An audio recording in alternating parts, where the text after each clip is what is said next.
Welcome back to another session of Better Podcasting Chats with me. I'm SP. This is a streamed and recorded casual chat, or also known as a conversation, with other hobby and passion podcasters in order to get them to share their experience, knowledge, joy, and enthusiasm of podcasting.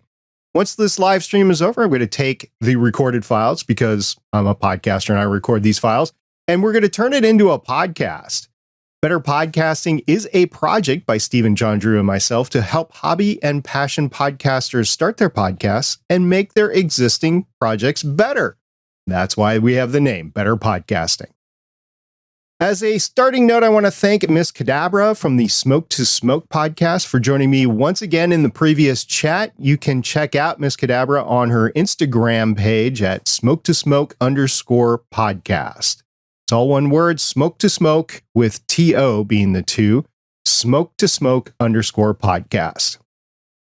For the next few moments, I'm going to talk about my passion, which is space. Now, there wasn't too much activity since I recorded last. It was over the holidays. But since I did stream last, we had a Starship Ship 24 single-engine static fire test at Boca Chica, Texas. Now, what made this imaginable is that SpaceX took a beautiful video with a drone right above the ship. And if you haven't had a chance yet to see the video, let me know. I'll send you a link. It was great. NASA didn't have too much going on. They shut down some missions on Mars, but with the Artemis 1 mission over, they are focusing on the International Space Station and the start of Artemis 2. In my other podcasting on Legends of S.H.I.E.L.D., we completed 2022 by covering the X-Men the Animated Series Holiday Special. It really wasn't a holiday special. It was just a separate episode, but we had an episode of Legends of S.H.I.E.L.D. on that. And then on the Better Podcasting main show, we published episode 267 about how podcast ideas aren't original, but that's okay. And episode 268, which was our annual gear review episode. That is a crowd pleaser that Stephen and I have come to enjoy ourselves every year. Now, last time, I told you that I started clearing out some of my old podcasting gear, and I started putting it up for sale. And I told you I'd be letting you know how that was going. Well, it took a few weeks, but I finally got rid of my original Zoom H6 on eBay. Let me tell you, stuff on eBay, when you put it on there, it's worth less than you think it is. And quite honestly, right before Christmas is the wrong time of the year to sell used gear because you have all the sales on the new gear going on. But I just wanted to get rid of it. The transaction itself was easy. I got the gear out of the house. I got paid through eBay. It actually drops in a couple of days, but there hasn't been any issue with it yet. I will report back on how that is going next week and some of the other gear that I'm selling. And I will continue to sell off some of my old podcast gear in 2023 just to declutter the house. Now, for the next hour or so, I'm chatting with Cantina Cast host Chris Jones, also known as Jonesy. Jonesy started podcasting, I believe, in 2018 in a trial role on the popular Star Wars podcast Cantina Cast. He has since gone on to record over 250 episodes with co-host Albert, most of them in Jonesy's closet, and the two eventually took over the show. Jonesy has helped start and recently end a podcast network. He's been on the podcast stage at Star Wars conventions and even had a guest radio spot on one of Chicago's largest AM talk radio stations to discuss Star Wars. To boot, Jonesy is one of the nicest guys you can meet. Welcome to the chat, Jonesy. Thanks, Matt. It's a very heartwarming introduction there. And it's funny, I like that you mentioned the Chicago WGM because that was such a unique opportunity, and a huge thank you to you for helping make that happen. That was such an amazing, unexpected chance for us to get on the air and talk Star Wars. We thought we were going to go on for like 15 minutes, but we were there for, what, hour or 2 hours or something like that? I think it was close to 2 hours. And interesting to know, I don't know if I ever told you this or not, but they originally wanted me, and I turned them down. I said, nope, I am not the right guy. Here are your right guys, the Cantina Cast guys. Yeah, no, it was such a cool opportunity, and it was perfect. Of course, it was in the middle of a snowstorm and ice, all that, but we were going to make it. Come hell or high water, we were going to be there. And so huge thanks to you and for everyone that helped make that happen. It was a huge opportunity for us. Yeah. And the radio station was WLW, I believe. WGN, I think, wasn't it? Oh, WGN, you're right. I'm thinking of Cincinnati. So WCCO in the Twin Cities, WLW in Cincinnati, WGN in Chicago? WGN. WGN in Chicago. And you in Texas have something too, right? Oh, we've got tons of them, yeah. I couldn't name them all out there, but still, really cool opportunity to do that back in 2019. Yes, right before the pandemic. Well, not right before, like almost a full year before, but yeah, it was right before. So what was your podcast listening like before you started guesting on Cantina Cast? Yeah, actually, it was I started looking for a Star Wars podcast early on because I was in the car a lot. My commute was about anywhere between an hour and 2 hours each way. I live down in the Houston area, so anybody that lives in a big metropolitan area or maybe remotely understand how frustrating that can be 5 days a week. And so I just started looking for podcasts, and I was in the car so much that I just kept absorbing more and more. And then I even started expanding beyond that, and I landed on Better Podcasting of all shows because I was like, okay, well, this is kind of cool. And then I liked hearing about how the sausage is made as well. And so it was a really neat blend of all of that to be able to see, not only what's going on with Star Wars, really just the intent was to get caught up on news. I had no idea shows like the Cantina Cast even existed, where they go into all of this theory and crazy mumbo jumbo that I thought people it's not only I cared about, but apparently there's a number of people that actually do. And then be able to transition over into like actually doing the podcast and then guesting on a bunch of other shows too. From, I know Gunna Geeks, Smoking and Drinking in Space. I've been on there with Jason a couple of times, and a number of other shows. It's just so much fun just to really interact with people and get to know different podcast community and get to know their listeners a little bit too, and be able to interact with them. It's so much fun. And of course, I mean, there's a bazillion podcasts out there, but if you're ever curious about it, it's something you should grab a friend and just, talk to each other. It's a great opportunity just to get on there and talk and, see what happens. What specifically inspired you to want to join Cantina Cast? I absolutely loved what Mike and Joa were doing at the time. And I started listening to them right around the time of, I guess it was around Force Awakens, right before Last Jedi came out. So there was a ton of buzz. Rogue One was a huge hit, and they had started a Discord server. And what made them different, though, was that they were talking about, it was really more of they call it thought-provoking Star Wars talk. And it was much more like that. They were doing character dissections. They were getting into scene analysis. They were doing, they were peeling back the onion in a bunch of different layers. And to me, that was really interesting. It was a very stark contrast to the news shows that I was listening to, which again, what I was really wanting was just, okay, well, what's going on with Star Wars? I feel like I should get back into it. I'd taken a big break for a while. So what is it that I can actually get in there and, and just absorb? And then I found this whole thing and I was like, oh my goodness, like they are going in a completely different direction than a lot of other shows. And this is before, the fandom kind of took a turn a bit. I mean, Star Wars fandom has always been kind of crazy, but before it took the real steep turn, the real hard left turn, there was a real peak time for just energy in the fandom. And then for a show to want to dig in deeper and speculate and do so in a really educated way and in such an in-depth and knowledgeable way was so unique to me. And Cantina Cast was automatically my favorite show. And then whenever Mike approached me later on after Albert had joined and he was looking to step down, and he asked me about it. We were playing video games together one night. Mike's one of the former owner of the show. We've kind of taken over from him formally, but he was the main host for a long time. And I was like, yeah, I'd love to give this a shot. Tell me what I got to go get. Like, what do I got to do? It's funny because I remember telling him, I was like, yeah, man, I've got this set of Astro A40 headset, like gaming headset, I'm good. Man, they're awesome. I spent way too much money on them. They're freaking fantastic. And he's like, okay. Like, they're garbage. You know that, right? I'm like, no, not mine. They'll be perfect. I think we're going to be great. I'm so excited. Man, that first recording I heard, absolute garbage. Like, compared to what he was, because he's rocking like an RE20 and he's got the DBX. He's got all the stuff, right? And at that point, I think Albert already had the RE20 as well. And I went with you, though. I ended up buying the RE320 instead. But he already had all the equipment, all the interface, everything else. And here I am just running through the computer with a pair of gaming headset. And I was like, ugh, I'm so embarrassed. You know what the new gaming headset is? What's that? the gaming chair. The gaming chair. Okay. Yeah, the actual the ones you chair could, like, plug into and everything. Well, no, I mean, what they are is a lower quality desk chair, really, an office chair, lower quality, but it's got cool colors and it's got branding on it and stuff like that. So if you do a head-to-head between that and like a really good office chair, like a steel case or something like that, there's just no comparison. The steel case will win hands down. But these gaming chairs are really cool. They hardly last, and they're not very comfortable. And if you're sitting for long periods of time, which on Cantina Cast, you guys stand up a lot.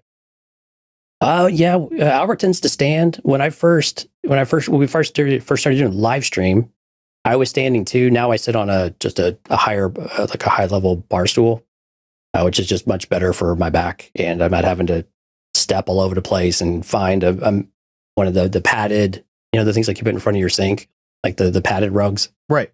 So no more messing around with all that stuff. I just get a nice comfortable chair and sit down. But it's funny, Albert in his office or in his studio, he does have a really nice Secret Labs gaming chair. And he's like, Jonesy, you should go check this out. I'm like, oh, how much is it? He's like, it's like $650 or something. It's ridiculous. He's like, but they just came out with a Star Wars version. So you definitely got to go get it, because now it's like $700 or $750 or $650 still. I don't know, whatever it is. It's still way too much. But it's a Star Wars Secret Labs chair. Yeah, it's branding for your show, right? Everything's got to be Star Wars in your studio. That's right. Yep. You're in a closet. Yeah, I am in the closet. Yes. I'm fortunate enough to have a larger closet. I used to do this in a kind of in my home theater room for a while, but it was a little big, and I had a lot of makeshift stuff around me, and it just wasn't working out so well. And so I had a big closet that I was able to convert, and clearly I have shelving and stuff in here that was already there. And, threw some lighting up in here, some nice LED panels. I got a movable desk that's actually collapsible. And then you just get all your arms and equipment to kind of attach to it all. And you find some way to make it look semi-presentable. And it just kind of go from there.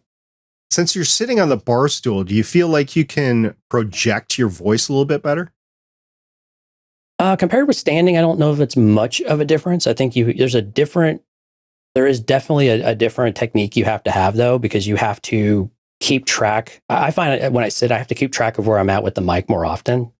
Because if you move too much, the RE320s are really good about you can move a little bit without worrying about sound quality degrading too much. But drift, like getting past the microphone, becomes a much more challenging thing if I'm like typing on the keyboard. And we do a live stream, so I'm trying to interact with listeners and keep track of who's in the chat and all those other things at the same time.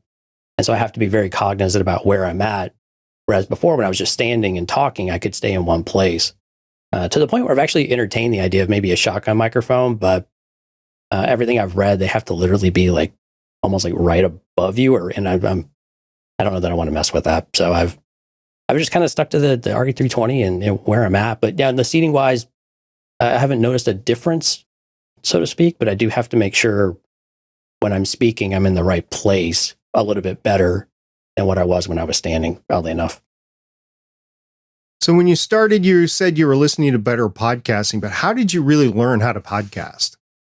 Talking with you a lot and listening to you and Steven a lot. I mean, when it comes to, technique and equipment, you and I had a bunch of conversations, of course, on Discord and via chat of not only the right equipment, and you were always generous enough to come into our Discords and share with us your knowledge as well. And so for anybody that listens to better podcasting, you're not sure about joining Discord, go join Discord. It's not just for people who have a lot of experience. It's for people who don't know what they're doing and just getting started. It's a fantastic resource, and you'll be treated with respect. And it's a really great place to be. But no, it's a lot from talking with Mike and talking with you, listening to better podcasts and listening to the show, and then a lot of trial and error, a lot of watching YouTube videos. When I got the DBX, it's a lot to configure. And then if you go out there and watch the videos, there's like 3 or 4 different kind of normal, quote unquote, normal ways to set it up. And it's very dependent on your voice, and you have to have an idea of what you're doing. And then, of course, when you get to editing, that's just the equipment side of it. When you get to editing, that's a whole new, box of rocks there. Just a completely different animal that you have to go and try to figure out of, okay, what do I want to edit with? How much do I want to spend on editing? How much time do I want to spend on editing? How anally retentive am I going to be with editing? These are things you struggle with, I know, because you're a lot like me. You're very particular about what that sound is, making sure others sound good. And so it wasn't just about podcasting for me. I wanted to learn how to edit. I wanted to contribute to the show end to end, especially when we took ownership of the show end to end this year, or back in 2022. Wanted to really make sure that that part of the quality, because one thing that Mike Rondo always accentuated with us, and this is something that's carried on through y'all's show, I know, is listenability. The one thing that you can turn someone off right away so quickly is if they just have a really hard time listening to your show. If it could be the best content in the world, but if you can't listen to it, or it's not, if it's a level that you're not used to, it's going to be really difficult to want to continue to engage in that from a listener's perspective. And so that was something I've always taken to heart, of making sure that we produce the best quality product. And so fortunately, like you guys have said so many times, you don't have to invest a lot of money to get started with podcasting to sound, really pretty good. And then you don't have to invest a lot of money in the back end on the editing side, but you do need to invest the time on both of those to make sure that you kind of get the right mix of the product and the right mix of time and the right mix of expertise to make sure that you're producing that quality product that you want for people that you want people to hear, and that you're proud of other people hearing, and they'll want to come back to you and stay for what you're saying. Yeah, for a while it was, and this was before your time, musician gear was transitioned to podcasts. And then there was some introductory podcasting stuff like the Audio-Technica ATR 2100, which we would still recommend. But now, especially since the pandemic, but it had nothing to do with the pandemic. This stuff was all in development before the pandemic. It was higher level starting podcast specific gear. And I'll extend that to streamers, not necessarily podcasters, but streamers. So you get stuff like the Shure MV7 that's out there. That's, if I was starting today and I wanted to throw just a little change at it, that's what I would do, is I would just get a Shure MV7 USB, plug it into whatever device I had, tablet, a computer, a Mac, whatever, and then even a phone, and record that way. And you'd sound tremendously better than way back in the beginning with the audio gear. And talking about that just a little bit, do you know how I met Mike Rondo? No, I don't. Okay, for the listeners here, Mike Rondo was the original creator of the Cantina Cast, which is the main podcast that Jonesy's on. Mike actually did a podcast about podcasting. Did you know that? Oh, no, I didn't. Yeah, he had like 7 episodes out there, but he and okay. Joel, who were the two original hosts of Cantina Cast, they did about 7 episodes of a podcast about podcasting. They came to a convention in Indiana, and I had just started Better Podcasting. I was like, hey, that's great. I want to meet another podcaster about hobby podcasting, basically. Mike and I had very similar ideals at the time, so I met him and started chatting after it a little bit. But that's how I originally met Mike, is through his podcast about podcasting. I found his Star Wars podcast. I'm like, okay, I'm all in, because this is, as you imagined, was a great show to begin with. But that's just a little story about how I actually came into contact with Cantina Cast. I wasn't actually looking for Star Wars stuff. It was how podcast. Fun is that? Yeah. So as I knew that I knew he had originally started, Cantina Cast originally started as like a Star Wars The Old Republic. Mike would love people to forget that. But it was really an Old Republic video game podcast. I didn't realize that he actually did one about podcasting in general, because he's always kicking around some of these other ideas about like confessions of a Star Wars podcaster and things like kind of the behind the scenes look of things, the seedier side sometimes, I guess maybe, but I never knew that he actually went in and did one about podcasting. That's actually pretty cool. I like hearing how people meet and how just the weird circumstances sometimes that people get aligned. You can't just drop that and then not go with it. I wasn't planning on asking you, but the seedier side of podcasting, you got any stories there? I think there's always stories there. I mean, gosh, I remember when we went to Chicago, you and I actually had a great conversation about, because we were hosting our first meetup, and gosh, I was in over my head. I was like, okay, I don't know what we're doing. We got like 3 or 4 dozen people that want to come out and meet us at the show, or meet us after hours at this bar and stuff like that. And I remember the one piece of advice that stuck with me that you gave me, that was take care of your listeners, right? Make sure everyone is taken care of. Like, your number one job is make sure everyone is taken care of. Safety, that they feel engaged, they feel appreciated, that they're there. It's a multifaceted type of comment. But while not seedier, it was just a takeaway I had though about engaging with people kind of behind the scenes that you don't know. But yeah, I mean, there's a bunch of like Chicago has some fun stories that over a beer, I'll tell some people about some of my. I got really pissed at one of my friends actually that was at a celebration of the stay of the house we were at. I thought something had happened. Turns out it didn't. It was just a misunderstanding, but still I lost my cool on it. I was very stressed at the time, as you can imagine, but it was not cool. But if you get a couple beers with me, I'll admit that story. Well, I'll have a really good laugh. So a little bit behind the scenes there to explain. Celebration is a main convention that Star Wars, Disney basically now, but Star Wars arm of Disney has. I would say every year, but it's in a different city and not necessarily the same time every year. And they've skipped years in the past, but it's a main convention with 50,000 people, 70,000. It depends on the venue and the year, but there's a lot of people there. Yeah, it's huge. I mean, it's an expo, right? And it's like it's very much like San Diego Comic-Con, but it's just for Star Wars. So you hear about new content that's coming. You get panels. So shows like us, they have podcasting stages. They have how-to panels. They have the model builder club, the ones who build the R2 units, people who do costuming. They will have art. They had the audiobook artists and do a panel on audiobooks or all the books. And there's just so many things besides your big, huge stage announcements like, a new movie. When we were in Chicago, of course, they were announcing Rise of Skywalker. And so that was really epic. And they had, different shows that were coming out. And so depending on the year, what that mix looks like might be a little bit different, but it's just a really cool place, for everybody to come together for 3 or 4 days. And they move them around. So it's been in the US a lot the last few years. Usually they're kind of going between Orlando and Anaheim, but they Chicago a year. And then this year they're out in London in April this year.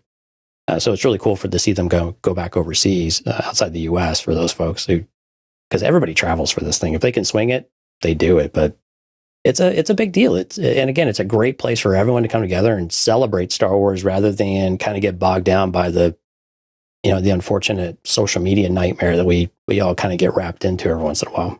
And that's the point that I was trying to make. You have this main gathering point. And I know Doctor Who does the same thing with conventions as well. But you have this main gathering point that you can go to where your fans, the people that want to listen to a Star Wars podcast, are going to be at. And that's why you had that meetup, is that you were all congregating in an area that had the subject matter of where you were podcasting on anyway. So you went ahead and you took some time before, after, and during to set up events for your fans to be with you and your community. And right. I think that was special. I know it's a little dicey around conventions because there's always the broader convention stuff going on, but you had a pretty good community that wanted to get together. And since they were all going to be in the same place specifically because that convention, you made it happen. Yeah, it's really cool. I mean, and we're fortunate enough to be, and this is a testament to Mike and kind of our forefathers, if you will, of, they built a huge show. And it was a really huge show for a long time. And then a lot of things happened, unfortunately, but we're in the rebuilding process again, which is actually really exciting for me. But it's when you have an established fan base, when we stepped in, it's really cool that people want to engage with you. They like you. They like what you're hearing so much. And I think you guys have said this numerous times, you get people in the door by the content, right? About what you're talking about, what's in the description, what's in the title. You get them hooked that way, but they stay for the people, right? They stay for the personality. They stay for the discussion. They stay for that engagement. And so that people are willing to come out and see us in person and spend what is really a very busy, long weekend for everybody. You're running from place to place. You're trying, so-and-so's got an event over here. I want to go see Coffee with Kenobi. Well, I want to go see Cantina Cast. I want to go see whoever, everybody's got something going on. And then they started doing things at night. For the reveals for Obi-Wan Kenobi this last time. So you're up against all of these things that are going on. So anybody that can make it, it's really heartwarming that people want to do that. It's kind of like having a Patreon, like that people would want to donate to your show to help you cover your cost and for you to, and we take everything we make, we put it right back in for events like that. So we can cover making sure everyone gets a t-shirt, making sure everyone gets some swag when they go home. And going around the bar. One of the funnier stories, we were at that bar in Chicago that very first night, and at this restaurant, and one of the guys that we were with was just, trying to give our shirts away to everybody. And this guy actually took off his shirt at the bar and put our Cantina Cast shirt on. And I couldn't believe it. I think you might remember Will. He's just a bundle of personality. And it was just a very surreal moment. And you talk about, go back a minute here for Seedier side. We were at a podcaster meetup at Celebration in the hotel lobby bar one night. And Albert and I are just kind of walking around. And again, we're relatively new to the show. We've been doing it about a year and a half at this point. And this guy comes up to us. He's like, whoa, you're Albert and Jonesy, right? You're Cantina Cast, right? And I'm like looking at my shirt. I'm like, I'm Cantina Cast, I wasn't being a smartass, I promise. I was just like in shock a little bit. And this guy had a few cocktails, SP, not going to lie. He dropped to his knees and started like doing the "We're Not Worthy" thing from Wayne's World. I have not been that uncomfortable in a really long time, but it's a really surreal moment of like someone that just gets that excited. And it's kind of like just, you kind of fanboy out a little bit. And I do it with other shows. I mean, getting to meet you at Celebration, and some of them, we had a meetup, I think ahead of time we got to meet you at. Those things are really cool when you can finally meet people that seem like they're always at arm's reach. And so I have to continue to remind myself, like, this is really cool that I'm just as much of a fan of these people are as they might be of our show. And it's so much fun to get that enthusiasm. That's a great thing about podcasting, because by far and large, what you're doing is you're talking to one person. They're listening through their earbuds, they're driving, they're alone, they're listening on a podcast, or even if they're listening in a car full of 4 people or whatever. It's they really, never see you. Yeah. Yeah. But you're talking to them, and then you're not seeing them. So you're not aware, other than like the download numbers and the engagement that you get in social media, whatever community that you have set up. So you know that you actually have some people that are listening and are engaging. And then you go to an event like that and you actually meet somebody in person and you're just starstruck, I guess. You feel like you know them and they don't know you at all. So from a podcaster standpoint, it's like you might be talking to a crackpot. You don't know this person individually. You feel very embarrassed because you got a little imposter syndrome going on. Like, I'm not all that. But you've literally been talking to them for, in your case, in my case, hundreds of hours, thousands of hours. And they have gotten to know you, your opinions. They either agree or disagree with you, but you have something in common from their standpoint. And then from your standpoint, all you have in common is that they're a fan. But that's the great thing about podcasting, is you can create that individual relationship with one particular person, one person at a time, to get your audience to 20,000, 50,000, and for hobby podcasters, we're talking hundreds, maybe a couple of thousand. But eventually, if you hit it big, you can get 20 to 50,000 listeners on a good podcast. So, and I think that's the really cool thing about Discord. And we started doing live streams more consistently, and being able to see the names come across in the live stream comments and to see them in Discord regularly and give people kind of their own dedicated areas depending on how they want to support the shows is really cool, because then you do start to build that. So we do have more of an affinity towards them and have more of that connection. It's more bi-directional. And I know you guys, y'all's Discord server is always hopping. And so it's just really cool to be able to see that. And you just have the same people to where you wish each other good morning, right? It's like going to work sometimes, like, hey, good morning. Everybody, how's everybody doing? And without fail, you get those same people who are always there first thing bright and early. Hey, good morning, SP, or whatever it is. And, it's really cool that we have that beyond just social media.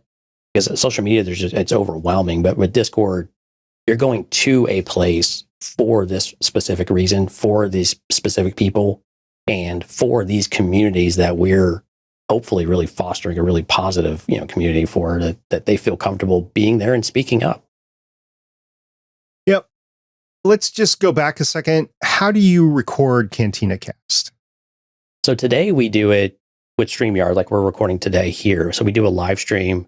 And thankfully, it does a unique recordings, audio recording. So we'll download those, and then we will, we'll edit them in Adobe Audition and distribute them, via our media host. So that's how we're doing it today. We used to do like what most people do. We would, record ourselves locally on Audition. We would be in a Skype call, or we would be in a, oh gosh, what were some of the other tools out there that we were using? You guys, we used so many, I can't, but it's been a while. Yeah, I don't think you were around in the Blab days, or were you? No, I think I was on the end of the Blab days. Yeah. Okay. But there was another one that I think is still actually being out there. I mean, I've been part of some that record in Discord. And so there's no shortage of ways to do it.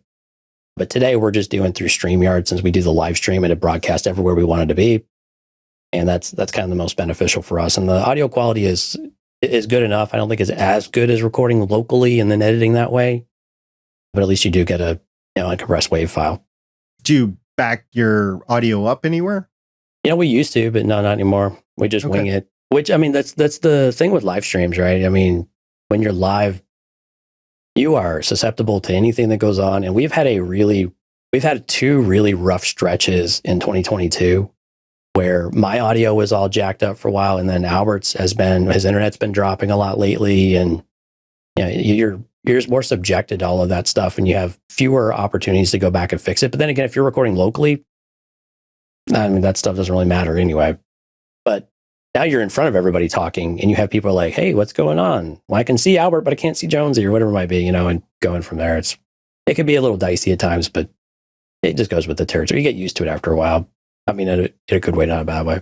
Right. With the StreamYard beta, single audio track, local recording, and then it's uploaded to the cloud. I've had a couple of issues so far with that, so I'm very hesitant to go all in. I will still record locally. Matter of fact, Steve and I are big proponents of recording locally because it's always that one show where it's that one moment that you're having with your co-host that's just impossible to reproduce. It's like in the moment, spontaneous, and you got to have it. Or a guest, like a key guest, and you're never going to get them back. So for those cases, I just take the standard. I'm going to record my audio locally forever, and just make sure that I have it, because I'm not going to lose anything. And in the past, now granted, the services, as you pointed out, have gotten a little bit better over time. The hardware's gotten a little bit better over the time. But in the past, I've had to go through many backups in order to get to the true file. But StreamYard has been pretty good to me so far. I've been trying the beta stuff. I've actually been talking back and forth. Who is it who I always see on the... I've talked to Dana. She's the person that's actually on the commercials on YouTube that you see and stuff. And she's great. And she'll hand you off to the developers, and they're great too. I made some suggestions. They said, "Oh yeah, that's a good idea." So StreamYard, like most of them, are very, very comfortable with talking to its users because they want to develop something that the most of their users want. Now we could get into project management, requirement creep, and everything like that. Right. But the basic thing is that these services are very versatile. They're very looking forward to working with most podcasters, and they're like, okay, what do podcasters actually need? So if there's something that you need and they're not providing it, speak up. Whether it's Riverside or Libsyn's got their own thing now, or if it's StreamYard or whatever it is, Zencaster is one. Make sure you talk to them. And if it's not working for you, find another one, because you're going to find what you need eventually. All right. So you said that you have an RE320. You still have that? Yep. That's what I used today. You probably can't see it because of the name card, but yeah, use an RE320. I'll use the pop filter off and on with it. And I've got a Elgato low profile arm that kind of comes off to the side rather than having the cage mount, kind of like what you've got. I just didn't like having something in my face all the time. And so that's why I was entertaining the shotgun mic at one point, but this worked pretty well. I do get a little vibration, I think, on it. So I need to spend a little time trying to figure that out. But overall, it's been pretty solid. I know Steven loves his. So you go from there into, let me see if I remember right. You have a Focusrite? Not anymore. So these days I'm going straight into the first iteration of the Rodecaster Pro. All right. So I was going into a Scarlett 2i2, the Focusrite, and then I would go into a DBX 286S. And again, I'll use the RE320 the entire time. But the DBX started having a bit of an issue, and I was just getting really frustrated because I think it might be, I know you had sent me one of yours that said, "Hey, this one's got a problem too. See if you can figure it out." And I never could figure that one out either. Yeah. But I think it was with the compression. It was just all over the place. And actually, I think it might not even be the device. I think it may have been StreamYard, actually. Mm. And then StreamYard cleaned something up, and then they also gave us more finite control over the automatic mic settings and the autos and all of that. And so this was pretty early on when they were doing some of that. But yeah, everything goes in through the first Rodecaster Pro. Now I went ahead and bit the bullet on that one. I absolutely love it. I keep flirting with the idea of getting the second one, especially since watching your videos, and I know some other folks that have got them, and seeing the videos is kind of like that next step. And that they ironed the things out that, the preamps, I think in particular, I've got a little bit of a problem with. This one is a little bit noisy compared to what I was used to going with the direct interface and the DBX. So I end up having in the editing room, I do have to end up doing a little bit more work with noises. Well, I think, you haven't asked for my advice, but I'm going to give it to you anyway. If it I'm was always me, open to it. Yeah. I would probably keep with the Rodecaster Pro OG or 1 or whatever you want to call it for a little while and wait for the price to come down even more on the Rodecaster Pro 2. There's some issues we've noted, like the sound pads can fire on their own at any time, which is an issue. There's some issue with the headphone monitoring. There's like a notch at about 11 o'clock that it just goes from really quiet to boom, loud. And they're working through those issues as far as they can with firmware, but it's still, at the end of the day, it's hardware issue. So eventually I'm hoping the firmware is going to be able to compensate for all of that. But because of that, I would just wait until it's at the end of, closer to the end of like 3 or 4 years in, as long as your OG is continuing to work. Now, if your OG fails, and get whatever you want to, but that would be my advice to anybody with an OG right now. You already have an amazing device. Unless you have a problem with it, like you were saying, I wouldn't even think about moving up into the Rodecaster Pro 2. Yeah, and I like this one because it's portable enough to where I was able to take it to Austin to visit Albert, and we were able to do a May the 5th live event out there and to use that there. And also I've got a Zoom P4 for travel purposes, although I need to figure more of a noise gate out for that one that's more portable than the DBX. That without using software, there's some software options I can go out there and use, Crisp and some others, but I've been less impressed with some of them. Maybe I'm just, the standard and the bar is set so high by the DBX, and what the DBX does at such a great price point that is really hard, even at free or at a lower cost software side, to reproduce that. And I think that's one of the things about the Rodecaster Pro is that the noise gate to me is fine on the back end when it releases, but it's that initial pickup. It'll cut off some of my words just the tiniest bit, even after the attack, right? Even after adjusting it, and my voice is a little bit quieter from time to time, especially when I speak. I start speaking, and so it doesn't always pick it up, and it'll kind of jump open, for the noise gate, which is a little bit frustrating. But again, kind of trade off compared to where I was at. But right, but yeah, so I need something for the Zoom that'll help me balance some of that out, so I don't have as much just open. The noise gate's just not open, because unfortunately my, the other rooms I'm in, I don't have as much control over the sound as I do in here. Right. So, and I've gone up to the cabin, I've taken the P4 and I've used the Procaster microphone from Rode, which is the equivalent of the RE320. And I still get some room noise. And so I basically give up sound control when I go remote, because I know I'm not going to be in my same studio. I'm not going to have the nice noise gate and stuff like that. Right. So I will take care of the noise gate in post, but it's not going to be perfect. So it's a little bit either more of an editing issue, or if I just don't care. And it's not I don't care, but if I just need to get it out. Yeah, you do the best you can. And you mentioned we had the network, which you're rocking the shirt there that we gave you as an honorary member, of course. And, as we brought shows on, one of the things we wanted to help them with was producing better sounding audio. That means a lot to us. It meant a lot to Mike and running it. A lot of that's, your legacy within EGM as well. And your Media, the name of the podcast that's going away. But it's something that we've been able to tell them is like, while we want to edit things to death to make it sound perfect and sound amazing, and you guys have really done a great job of stressing this, when people listen to podcasts, it's very rarely in ideal conditions anyway. They're in a car with road noise. They're on a bus with other noise around them. They don't always have the $300 pair of Bose, sound blocking headphones, or they're on an airplane or whatever it might be.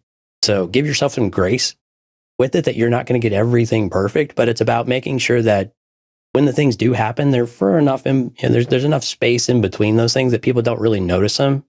And they just chalk them up to, or actually, they just don't notice them. They don't even think twice about it. They're not doing the edit with you, right? They're just there to listen to what you're saying, make sure they can hear it. So do you and, I was going to say, Jonesy, do you and Albert share editing responsibilities, or does one of you edit and then the other one takes a turn, or how does that work? Yeah, so we usually do 2 shows a week. So I'll edit one and he'll edit the other, which is good. I recommend people to share that responsibility if they're producing more than one a week or in general, because I think it's good for both parties to understand what the experience is. And you and I were talking a little bit about this before we came on air, of saying, if I'm doing something that's impacting your edit of me, I'd want to know so I could try to do something with that, whether it's crutch words or some other technique type of thing that's going on. Let me know so I could try to get better and we can figure it out together. And then vice versa. If I'm editing, I want you to feel like you're empowered to say, okay, hey, you're not creating a 4-hour edit. It should be a 2-hour edit, because of I'm going back in the details and doing a lot of cleanup. And so it's really, I think it's good to have that pass off. Now, what I do notice is that we have different styles of editing and we have different ears about how we like the edit to sound. And so that's something, but our content is being distributed in 2 different ways when we edit. So it's been less of something that we've tackled. We've just kind of let that ride. Albert tends to like a little bit brighter sound. I tend to like a little fuller, a little more kind of mid-range sound. Still the highs coming through crisp and clean, but a little more of a full sound than accentuating the highs. It's funny that you bring that up, because you and I, we both do shows on other media. I do Marvel, you do Star Wars. On Legends of S.H.I.E.L.D., I do Marvel, and Cantina Cast, you do Star Wars. It's interesting to hear you say that with 2 different editors, because on most of the shows I do, it's just like one editor. But with 2 or multiple editors, that's fun to bring up from a perspective of, we review other media. So we pick up on when there's a new editor or a director, or we talk about the styles of the show and how we do it's the same. different. Yeah. It's kind of funny. I never thought of that, because if you have multiple editors, that you can say, hey, that sounds different, and I wonder why. And, right. And in your case, it's like, well, I'm editing versus Albert. Yeah. I mean, we're using the same software and we're using a lot of the same techniques, for the most part, but, and some of it goes back to how much time you have to invest in that edit and who that audience is, for that particular edit too, I guess. So, and there's if then maybes for all of those scenarios about how alike do you want them to be. But even, this too, just based on the different type of hardware you have, the different headphones you have, you will hear something different regardless. It doesn't matter if you could have the exact same, we think we edited the exact same way and applied the same effects, but it'll sound different to each one of us. So if we adjust off of that, it's going to sound different on the speakers to someone. So you're always going to have some amount of difference there, not being in the same studio with the same exact, like you're in the same room with someone doing it on the exact same set of equipment too. We touched on it a little bit before, but I want to ask you, I do similar sorts of stuff with Marvel, especially lately. It's kind of dragging the fan base, Star Wars fan base, especially with the 7, 8, 9. It's gotten very toxic, I guess, very controversial. You still have the truest, the purest, and I think you guys cultivate your community towards that. But there's still a section of the fan base that's very, let's say, toxic or controversial. How do you deal with that in your show? That's a great question. When Albert and I took the show over, we were really on the back slide of that when it was really getting nasty. And all of the Kylo and the Rey, the Reylo type of stuff, was going on. A lot of toxicity, a lot of it directed towards women, of course, and that stuff still happens to this day, unfortunately. We tend to, our approach is we model the behavior that we want in our community. Like, everybody is welcome to have their opinion as if they do it respectfully. And we will help coach them of what that looks like. And if they violate our trust in that, then we'll call them out and we will remove them from the community if we need to. And so we're very respectful about it. Albert and I are very good at this type of thing. Usually we have good relationship skills and talking with the community. And we think that we do okay, at least at it. You know, not everybody's going to like our approach, but we do have some people who come into our live streams and just want to, you know, berate things. So we make sure that we don't highlight some of those comments, and we kind of come back around. And if they get really abusive or if there's any vulgar, of course, we'll just outright remove those from the stream and go that route. But in Discord in particular, we had a really big problem. And unfortunately, we were moving servers, so we were able to uninvite some people to that move, which helped us get an initial big cleanup. But a lot of it is just continuing to work. When we see behaviors and things that get said, having a chat on the side with them and saying, hey, what's going on? You know, I see this is going on. Can you help me understand what's going on with this? And then reinforce the behaviors that we want. And then if they're not getting it, we're a little more direct. We're very much more direct with that and say, look, this is kind of the standards we have here. In Discord, of course, you have your rules and you have your guidelines and all of that stuff, which help.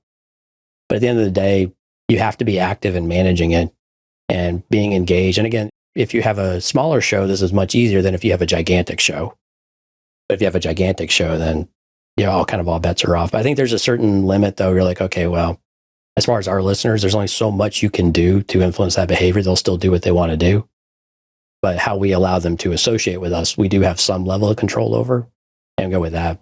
Now, with the fandom in general, though, with Star Wars, Albert loves poking and prodding those people. I'm not going to lie with you. It's like a game with him. It's entertainment, I think. And so, but for me, I tend to stay away from it. I don't need any more toxicity in my life, to be honest with you. I'd rather focus on the things we enjoy. We don't cater to one group or the other. We might have a little fun at each other's expense from time to time, but we do so, again, very respectfully. And we know we make sure it's clear we're having a good time and we're not doing it repetitively. So we think we find a good balance with some of that, with having the fun in there, as well as not taking ourselves too seriously. But at the end of the day, we also have to, like you taught me all those years ago, you know, we need to protect ourselves, but also protect our community and, you know, protect individuals too, if there's anything going on that's more pointed. I guess along those lines, when the fandom started to turn toxic, there was a retraction away from the fandom, a lot of the cases. So a lot of the Star Wars podcasts took hits, and I'm seeing that a lot with the Marvel stuff now, not just Legends of S.H.I.E.L.D., but other podcasts that are out there. Some of it is the change to more content in a streaming fashion with Disney Plus in both of our cases, but it doesn't, you know, necessarily have to be that. But I guess this goes beyond the media that we cover into general podcasting. What are some of the specific things that you are doing to turn that around and rebuild your show? Well, and unfortunately, if you go back and listen to some of those shows in 2017, into 2017, 2018, and into 2019, the show was negative. Like the comments being made by one of the hosts was always consistently negative. And when we, you know, when that needed to change and the decisions were made to finally make some of those changes, we had to make the point of saying, what are we here for? How do we want to attack this? And we want to do constructive criticism because we don't want to lose credibility. We can give feedback in a constructive way, or we could say we don't like something as much as something else without feeling like or being called a shill. We've been called shills too. We've been called all sorts of names, you know, at the end of the day, but we just stay true to who we are. You know, we love Star Wars. We love the content. We love what we're doing. We want that love to come across and for people to gravitate to that. Because what we saw numbers wise is with that negativity, Patreon dropped by like 80%. Our numbers dropped by about 75%. And they were continuing. I mean, they were just the bottom fell out of it. Now, some of that was Star Wars in general. It wasn't necessarily our podcast. But when you look at our reviews on iTunes in that time, 1 star, 2 star, 1 star, where they had been pretty much 5 stars across the board for years. You know, and consistently one of the biggest Star Wars podcasts out there. And again, huge testament to the guys before us. But unfortunately, it got to that point where the entire thing was falling apart, not just the fandom, but everything around the fandom, including, you know, our podcast too at the time. And so when we went in there, we had to put a really say like, this is our stamp. This is who we are. Let's make sure that's really clear. And, you know, and we're honest about this. We talk about it even to this day on the show, like that. We'll just kind of call it out there of like, you know, this is okay to do. We can be respectful about it though. and just, again, continue to be positive, or at least be positively constructive. Okay. That's one way to handle it. And definitely if you're critical, but positive, that's good. I'll just give a converse sort of example. Starling Tribune on the CW Arrowverse. I just couldn't handle it anymore. All the podcasters, we were just like, okay, we're done. We had lost the joy in it. I guess kind of like Mike did with Star Wars. And the problem was we kind of just we were like completionists. We wanted to get to the end. Yeah. And we wanted to get to the end of Arrow, which the show was really about. And then it expanded into the general Arrowverse. So for those that don't know what I'm talking about, I had a fan show called Starling Tribune. It was on a series of shows on the CW network called the Arrowverse, because they were all DC related shows that started with the show Arrow about Green Arrow. So it was dubbed the Arrowverse. And it just it was really good when it started. But I would say like 2 years into it, 3 years into it, just started on this downward slide, and just that third season was rough. And until it got to like years 7 and 8, and year 8, they did the Crisis crossover, which was amazing, right? So they did Arrow did go out on a high note, and we're like, okay, but that's it. We're done. Even though the Arrowverse continued with other shows, we're like, we can't do this. And I think we made the right decision at the time, because between the quality of the shows and the mess that's happening over Warner Brothers, it just all collapsed on itself. And there's nothing you can do unless you want to transition to all comics. And there's issues with that too. And so we just said, okay, we're all interested in doing other stuff. We're going to stop the show and we're going to move on. So as a testament to you and Albert of moving on and keeping it going for a while, until the Disney Plus shows came along and really reinvigorated the fan base, with Mandalorian, recently with Andor, although I have some issues with it, but overall it's a good constructed show. So I think some of it is the IP got better, and some of it is the positivity that you were maintaining with your show. Yeah. And again, we went back to what the Cantina Cast was about too. And we have this conversation about every second or third week with people about this type of topic. And it goes back to people like, well, if you don't like something, how do you get motivated to talk about it? How do you stay away from that? And Albert and I's response is like, we go back to what is the purpose of the Cantina Cast? The Cantina Cast is to provide thought-provoking Star Wars talk. So we talk about the characters, we talk about the motivations, we talk about how they fit within canon, we talk about speculation, what it might mean. We focus on the content, not necessarily our opinions about the content as much when it comes to those types of things. Now, we're still slip in there, like whether we enjoyed it or not, or if it hit all the marks or that, but so that personality still comes out. We're still being true to ourselves and to our audience, but we get back to just the focus on the content and those motivating factors, which again was a unique factor for the Cantina Cast anyway. At the start was that it wasn't just a general news and opinion type of show. Now, kind of the converse to your converse side, some people just double down on the negativity and they go all in because, let's be honest, it sells, right? And so a lot of the channels you see on YouTube or some of the traditionally big Star Wars podcasts have made a lot of money off of insane negativity and sharing false information. And unfortunately, it's kind of the nature of social media and kind of the nature of our society in some ways. I don't want to broaden that too much because I think that's still a very narrow sect of people, but it's a very noisy, narrow sect of people, but unfortunately it's a reality. And some people double down on that. And they just go all in. And if they're going to burn the bridge with Disney, they might as well make a lot of money doing it. And some of them are hugely successful at it, unfortunately. And I'm not suggesting anybody do that because that sucks. Don't do that, people. That's terrible. Don't be a bad human being. I could not maintain that sort of negativity year after year after year. That just, it wouldn't work for me personally, but I guess some people. How it doesn't eat your soul away. I mean, it's like the whole idea of the dark side, right? It just, the more you give in to hate, the more you give in to all these things, just the more it takes from you. And that's what I vision with all these people. I'm like, man, you're going to look old and shrivelly with yellow eyes in about 2 years. It's not looking good for you, bro.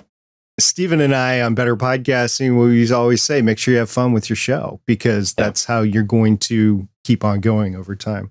Because it's a grind. I mean, you guys know this. You guys done a bajillion episodes. It's a grind sometimes. I mean, it's hard work. I mean, that's a lot of prep, a lot of stuff that goes into the show, and then all the stuff that comes after, and social media. And if you're running a network like y'all do, there's a lot of demands and expectations. It's a lot of work on top of everything else you have going on in your normal life. Yeah. So on top of all that, how do you handle promotion? This is something we're not as good at, truth be told. So, I mean, we try to do as much promotion in the show, of course, as possible. We do social media. We've tried.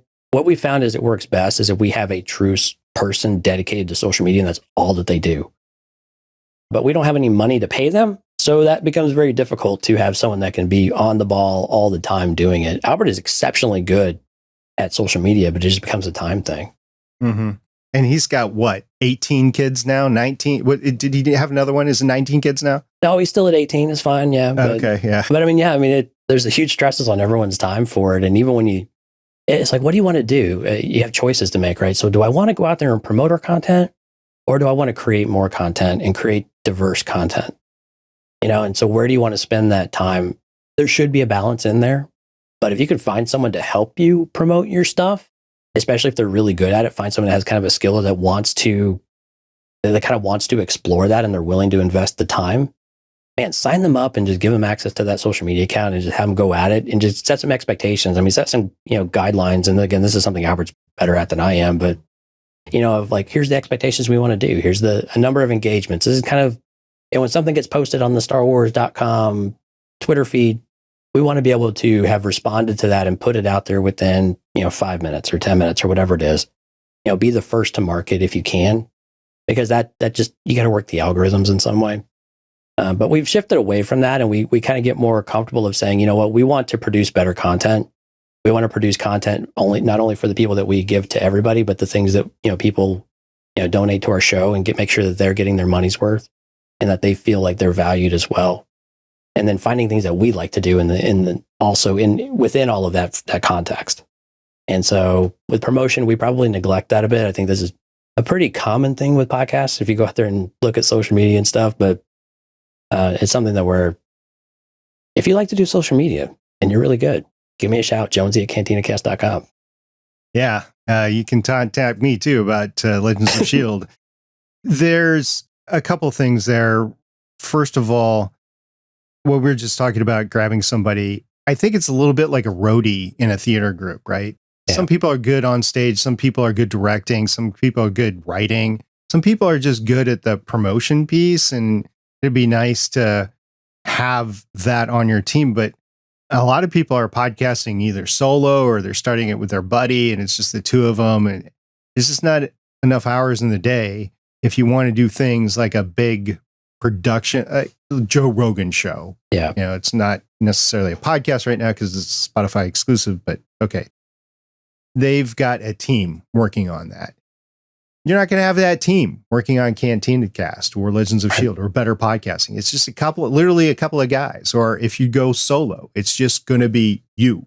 And there's just so much that you can do. You want to engage in the right places, but yeah. And the other thing you were talking about being the first to market, I think that's going to be taken care of in the near future by AI quite a bit more. So in my opinion, if I was a podcaster starting out right now, or you were trying to revamp your show, I would focus on the more unique stuff that humans can do long term rather than hey, this was just posted by Disney or Marvel, or we've been talking a lot about Marvel and Disney just because they're kind of equivalent here, but right. Take your pick of whatever you're covering. If you're covering politics, of course, there's a ton of that stuff and you have a lot of competition. If you're covering some industry like the farming industry, there's just so much that you can do to compete against the professional news services as well as AI, which a lot of the professional news services are doing. So you have to find that unique slant on things, which I think you've done with Cantina Cast. I'd like to think that I've done it with Legends of S.H.I.E.L.D. Well, there's great opportunity now when you have YouTube Shorts and you have TikTok. And I know TikTok brain, I'm not on TikTok, but I know people that do a lot of it.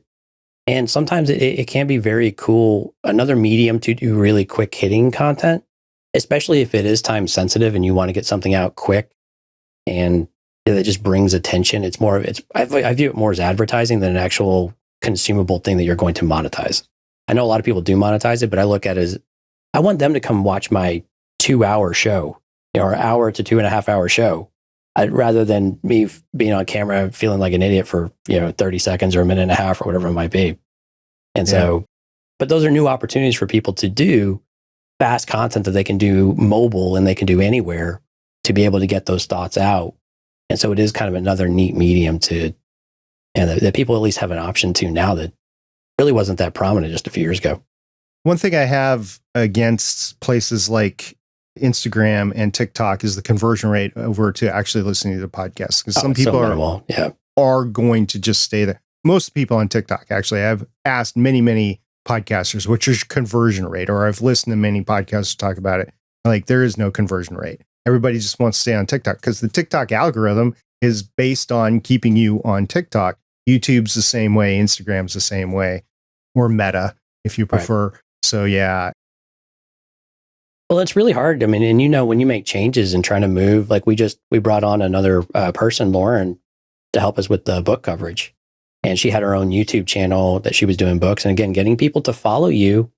You want to think that, everyone will follow you, right? You have X number of users or listeners and you feel like they'll come with you. But getting people to make a change and getting people to follow you is very difficult, even if they like you. And because it's an action they have to have. It's something else they need to do. They have to feel compelled to do it. There has to be a reason enough for them to do it, as well as constant reminding that they need to go do that because that content's going to go away, which is what we're getting close to on that one. But it's another thing when you're going to make a change and you're going to change something with your show, or you're going to do it in a different medium instead of, this or that, or if you're going to move Discord or whatever that might be. Now, be patient because your numbers might take a hit in who comes with you. It might be a little bit disappointing until you have a chance to ramp that back up. Yeah, it's always a struggle. Now, if you could have told yourself one thing to make it easier to start podcasting before you started guesting, what would you have told yourself? Oh my gosh, that is so hard. I probably would have told myself to relax a little bit and not get so worked up over every little thing I did wrong. That first year, goodness gracious, I couldn't tell you how many times I felt like I just took all these notes about all the mistakes I made to the point where I was losing track where I was in the show. Now, thankfully, it was not a live stream back then. It was just purely audio only. And we were recording and Mike would edit it. But, a lot of that stuff was unfortunate because it was the content could have just been that much better had I just relaxed a little bit and just kind of stepped into it, listened more. One thing I like about where our show is now, where it was before, is, and I think this is something I've been pushing, not intentional, well, kind of intentionally, but kind of more indirectly, is it for to like this, like is to be more conversational and to have a less scripted type of, program and just something that people feel engaged by. And they do feel like it's just 2 people or 3 people, however many it is, getting together to talk about something they love. And they're talking with one another, not talking to another or talking to someone else. With better podcasting, you guys are talking to the audience, right? You're trying to give them a message and trying to do that. But when you and Steven come together and have a conversation, you're having a conversation with one another and people stay for that engagement, right? They love that engagement. I love that engagement. To me, that's the really exciting stuff. The rest is information, but I want to see that interaction. I want to know these guys get along, right? That they're friends outside the show. We all think everybody's best friends outside the show. Some people can't stand each other, but Albert and I really are friends outside the show. We give each other a hard time because we like each other and we want to push each other in different ways. And so if I were to look back though, relax and kind of lean more into the conversation side rather than being so taken with my notes. And I get to the point now where I take very few notes. Mine are very high level outline, more or less to keep me on track or make sure there are certain key points I want to fit within the general note set that Albert has as the lead host. He'll have a bit more robust of making sure we're on schedule and things like that, but there will be things in there I want to make sure that I feel are relevant and important to get in there. And then I ask a lot more questions these days than I used to as well. And we give each other a lot of surprises. So it's become a tick for tack type of thing too, but it's still fun and it works within the context of the show, I think. I hope. I was thinking of that in terms of how you do it, how the guys over at Smoking and Drinking in Space do it and stuff like that. How we do it in Legends of S.H.I.E.L.D. is we share the show notes. Yeah. So everybody sees pretty much everything that everybody's going to talk about. So there's no real surprises there. Right. I kind of like bringing the surprises along. Like in Legends of S.H.I.E.L.D., what I try to do at the end of our discussion, if there's time, is I usually try to think of this outlandish question to get everybody's creative juices going and everything at the end. And I don't tip everybody off to it. I have it on the side. It's not in the show notes. But I kind of like how you guys do it, where you don't share the show notes, or if you do, it's just a general, okay, here are the main segments and here are some of the stuff that we want to talk about. I kind of like that because you're right. It takes the conversation a little bit better in that sort of a podcast. Now, if you're talking about an audio drama or a how-to podcast, you're obviously going to be scripted. It's very content dependent. And again, it depends on the show you want to do. If we're talking about, a TV episode, because we're doing a lot of these lately because there's so much content, you have a general idea of what the cadence of the show is, but some bounce around a lot. When it bounces around a lot, okay, we need to be a little bit more organized with the show notes, and we need to make sure that we're both comfortable with where those segments are going to be and go that way. Of course, if you're in a segmented show, which we're less of, we do kind of news and promo, and then we do the main show and then do a bit of a wrap up. But if you're doing a more the right superfluous type of show where you're having to take people with you, that might need to be a little bit more structured. But yeah, it just case by case, whatever works for both your personalities with you and your co-hosts, as well as the content of what you're showing or what you're trying to talk about and convey, whatever makes sense with that combination, and then how well you guys can do it, right? And you gals can do it, because that's going to tell you how well it works, right? Because you're going to know when you start to feel and get that rhythm with it, that if you enjoy listening to your show, odds are someone else is going to be able to enjoy listening to that show too. If you can get that joy coming out of it, like you were talking about earlier. Yeah, that's what it's all about. So aside from everything else that we talked about up to date, do you have any specific advice, tips, or tricks that you would give to other hobby or passion podcasters? Yeah, I think number one is, we've talked about when you get started, equipment. The really cool thing is, and you mentioned this earlier, you don't have to invest a lot in equipment, so don't let that scare you off. There are really budget-friendly items, and you give someone a budget like SP, and there are so many options now to be able to get that audio quality up with very little effort. And a lot of it's very accessible too. Like you were saying before, you don't have to go hunt everywhere. You don't have to go to specialty shops. You don't have to go to these high-end places. So, ask a couple questions, give yourself some grace with some of it. Start small. Like you said, the Audio Technica 2100, 2105, those are great microphones. We just have Lauren, we got her one that was the USB and XLR. So you have optionality whenever you want to grow or change. So really cool option there for really budget-friendly price. And, but I think some of this, man, you guys are stressed so many times of do content that you love. Do content that you like doing, that you feel like you could talk all day about, or you do talk all day about. And then, find a way to make sure that comes across as a, genuine with someone. If you're doing it on your own, that's cool too. But I like doing things with people because I just think the conversation adds a whole nother level to things. And keep your alcohol in check. This coming from a guy that I believe has an alcohol podcast. No, we never actually got that one off the ground, but we were thinking about it. But I've been on Joe's Barrel House podcast, of course. He has a whiskey and bourbon podcast, which is fantastic. So I have been on that one. But again, you have to be careful. Unfortunately, the days of like two bros getting drunk on a microphone appear to be fewer and further between than what they were for a while.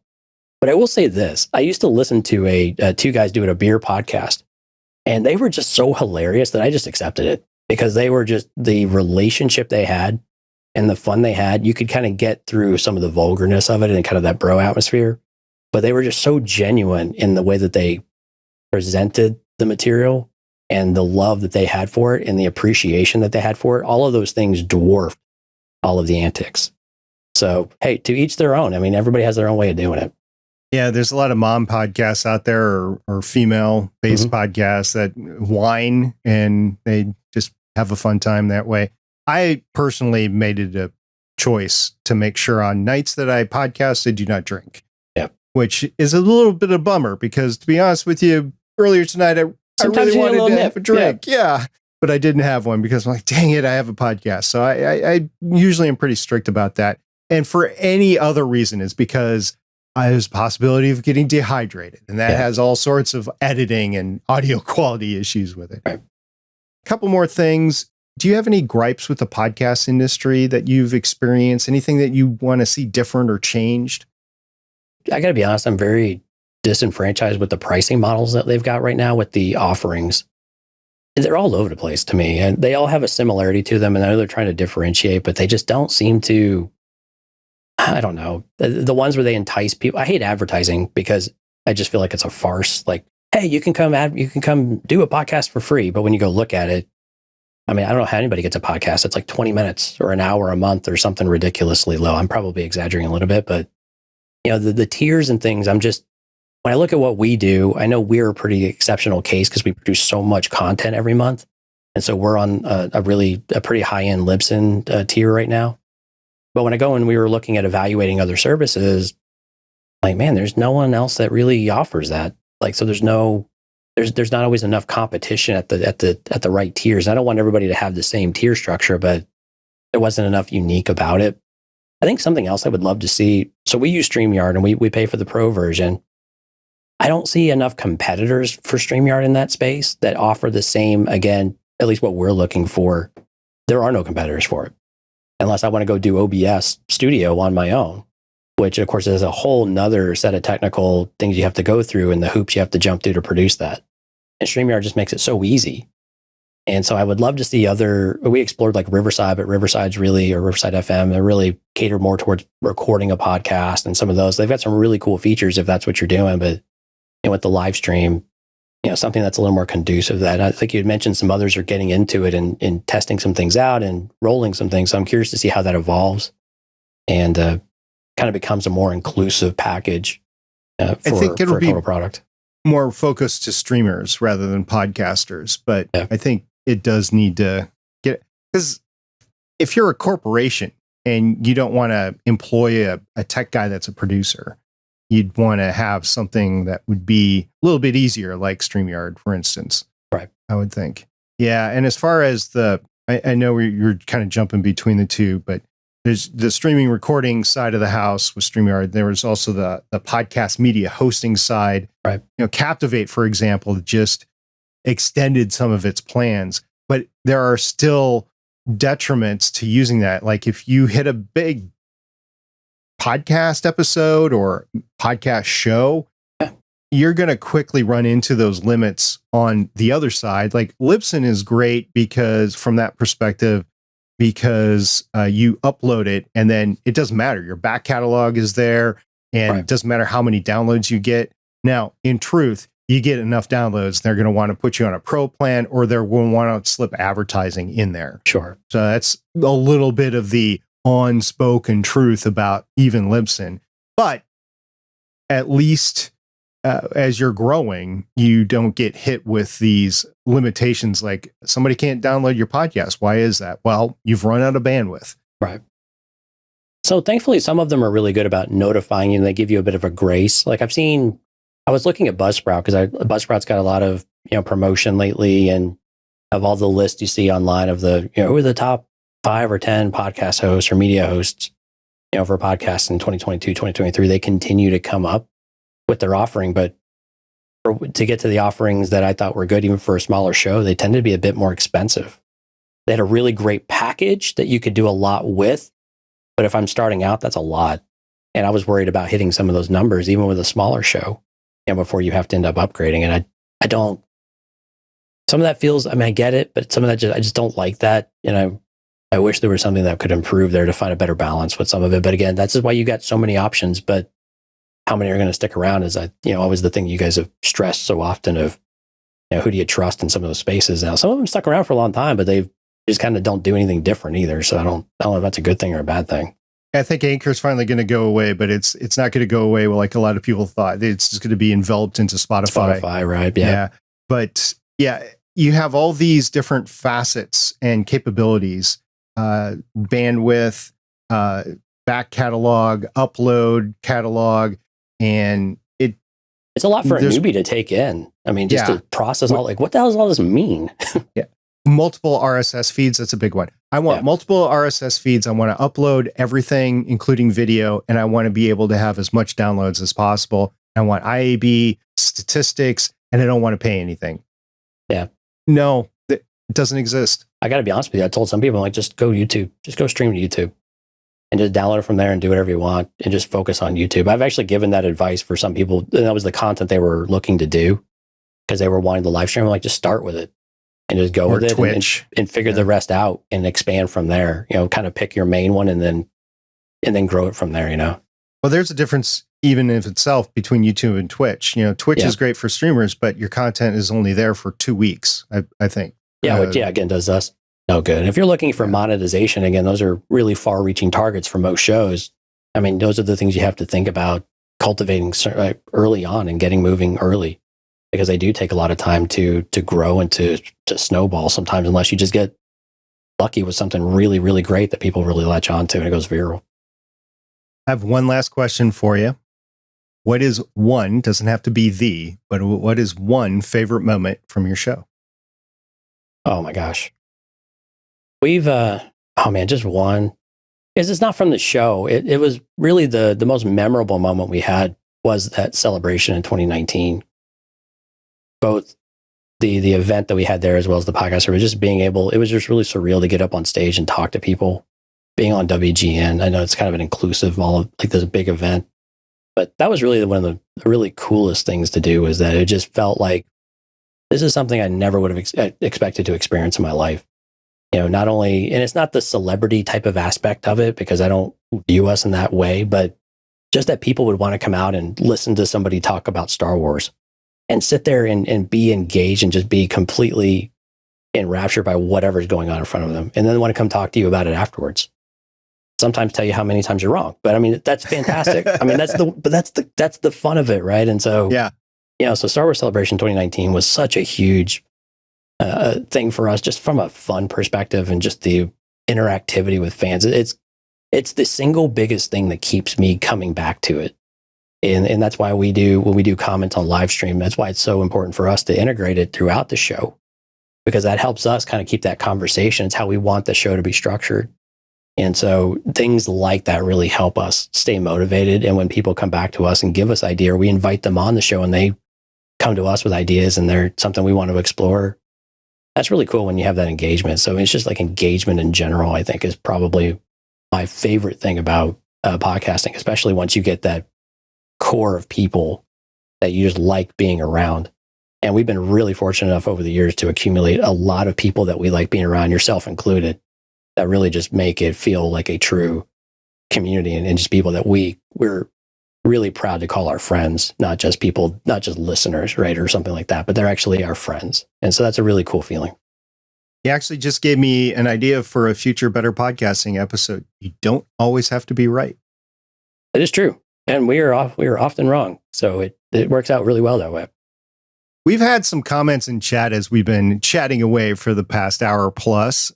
So we had Liberty Dude, and he said a two-part question. So this is the first one. In your current set of memorabilia, he's talking to you, not me, is there any item acquired with a specific backstory in collecting that makes it more dear to your heart? Oh boy, that's hard to answer right off the top of my head. Yes, but which one is it? I don't know. I do have some favorites though that go with that, but recently, I can share a more recent find that I had. So I collect comic books as well.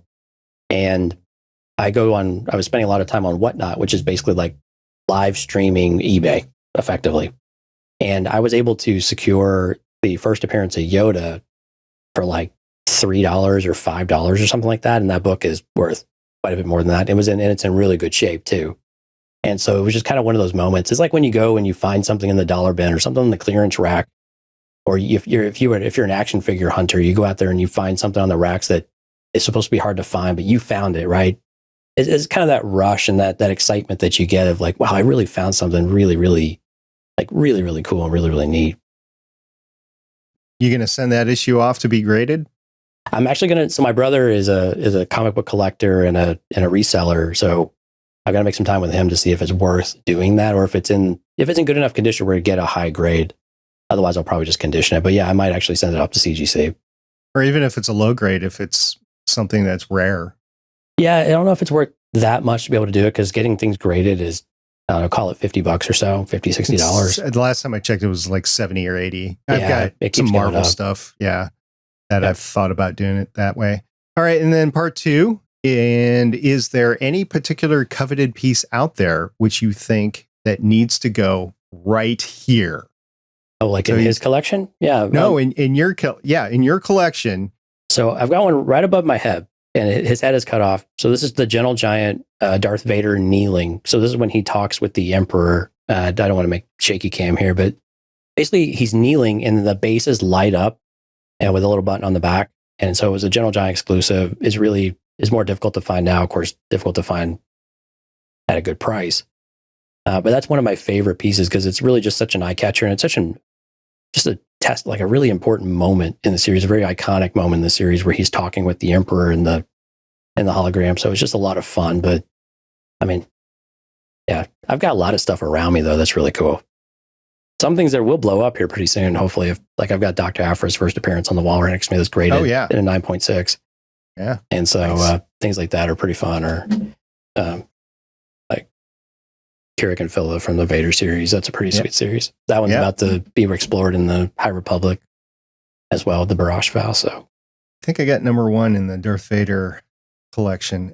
When I was going to the comic book store, I would get number 1s of some of the Star Wars lines, but kind of resigned myself since I was getting so many Marvel and DC books that I'll just hold off on collecting whole series of Star Wars stuff. Better for my pocketbook, and you can always read the stuff online. So it's a balance between junk and money and wanting to get the content. Well, it's dangerous, especially I'm a huge Spider-Man fan, and so you can't see they're all off camera, but I've got Spider-Man stuff around me too. But yeah, that's a really slippery slope too, because you can be like, I'm not going to collect Amazing Spider-Man, and then all of a sudden you've collected all the Amazing Spider-Man. I know. I've stayed away from a lot of the Spider-Man series. Gwen Stacy or the Gwen stuff is pretty cool to collect just because it's new and there's limited amounts of it. Anyway, Liberty Dude said, cool dude, great discussion. Thanks. Yeah, thanks for the question. That was awesome. Yeah. And talking about appreciation, thank you very much, Jonesy, for this podcasting chat. I know you got to get ready for a show on your own. So with that, what is the best place that our Better Podcasting audience can find you? So if you're listening to the podcast, we're available on all the major services, even Pandora and some of the others that are maybe less used, but Cantina Cast, you'll find us out there. Beautiful green and blue, orange and blue logo. There we go. But otherwise, you can find us on cantinacast.com. It's got links to all of our live streams, all of our previous videos, all of our podcasts, all of our new book content that we're doing more of with Lauren, we just brought on. And if you're watching this live stream and you want to go hop to another one at 9 p.m. Central, so in about 35 minutes or so, Albert and I will be live talking about The Bad Batch, which premieres in just a few hours. And we're going to do that over on YouTube on a live stream. So cantinacast.com/YouTube will get you over there. And we'd love if you subscribe and hit a note and let us know you came from Better Podcasting. We'd love to be able to share that with SB. I'm looking forward to that. Man, we got to talk about The Bad Batch at some point in time. It's a really good series that doesn't get enough love, I think. And probably because it's more animated, but it is a really solid series, though. Oh my gosh, the Clone Wars in totality, though, because Bad Batch is really off the Clone Wars, is just such an amazing stuff. Wow. Yeah. Go over to Cantina Cast and you can talk all about that over there. So thank you very much, Jonesy. Thank you. It's been a lot of fun. And thank you for spending your time with Jonesy and me over the past hour and a half or so. If you like content like this, please subscribe to the Better Podcasting YouTube channel, like this video, and ring that bell, or so the YouTubers tell me. Or if you are listening to the audio version, give Better Podcasting Chats with SP a follow or subscribe on your podcatcher app of choice. Stephen and I would greatly appreciate it. Now, tomorrow night, talking about Stephen and I will be recording episode 269 of the Better Podcasting main show. In the meantime, you can join the podcasting conversation on our Discord server, which you can find at betterpodcasting.com/Discord. You can find both myself and Stephen there every day. See everybody next time. Bye.